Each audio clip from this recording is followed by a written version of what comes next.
all want to know what our Creator wants of us. We want to know the message of our Creator. And we want to know the properly preserved, authentic message. And we as Muslims believe that that same Creator revealed the Injil, the Bible, to the Prophet Isa, Jesus, peace be upon him. And the same Creator revealed the Quran to the Prophet Muhammad, peace be upon him. But which one was preserved? We believe the Injil was corrupted. And this is what we're going to show historically, that we do not have today the Bible that was there in the lifetime of the Prophet Jesus, peace be upon him, on this earth. And we will prove historically that we do have the Quran, word by word, letter by letter, as it was during the lifetime of the Prophet Muhammad, peace be upon him. And look at historic documentation. The original authors of John, Matthew, Mark, and Luke are unknown. These are not the apostles. Google it, look this up. Even though they're named after them, the authors were 70 to 100 years after Jesus, peace be upon him. And the first Bible that was commissioned as a book was 300 AD by the Emperor Constantine. 300 years after Jesus, peace be upon him. And if we look at the standard Bible the way we see it today, we find differences. The Catholics have 73 books, the Protestants have 66 books, the Mormons have the Book of Mormon. Which one is it? And who chose these books? The Council of Nicaea in 325, they took all the Hebrew writings from Jesus and his followers and they burnt them and they put together a standard Bible. And they said if anybody is caught with an original writing, they would be put to death. Why were the Romans so afraid of the original teachings of Jesus, peace be upon him? Because they had corrupted it. And that's why we find that a man named King James, who was called the Queen of England due to his homosexual affairs. You can look this up yourself. King James, the one who commissioned the Bible, was a man who had long-term affairs with men and animals and things. And he was called the Queen of England. But he is the one in 1611 that commissioned to put together, as we see, the King James Version of the Bible. And the Archbishop of Canterbury in 1885 standardized it in the way that we see today. Now, you have to ask yourself, why the differences? Why do the Catholics have 73 books and the Protestants only 66? What about the Gospel of Barnabas and other books that are lost, that are not considered a part of the Bible today?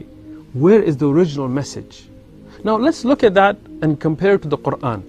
The Quran was revealed to the Prophet Muhammad, peace be upon him, and during his lifetime it was written down by scribes and it was memorized by his companions. In fact, historic documentation shows that there was 1,140 of the companions of the Prophet Muhammad, peace be upon him, that memorized the entire Quran under the guidance of the Prophet from the beginning to the end. The great scholar Imam As-Suyuti in a book called Itqan, he has even listed many of them from the time of the Prophet, peace be upon him, till his time, those that had memorized the Quran, every generation producing hundreds and thousands, and today millions of people who have memorized the entire Quran. Not just that, it was written down as well during the lifetime of the Prophet, peace be upon him. Today, and you can look this up, there is what's called the Birmingham Quran. Yani it is a part of the Quran that is in Birmingham, England today, and it was found. And it was carbon dated to being between 568 and 645 during the lifetime of the Prophet, peace be upon him.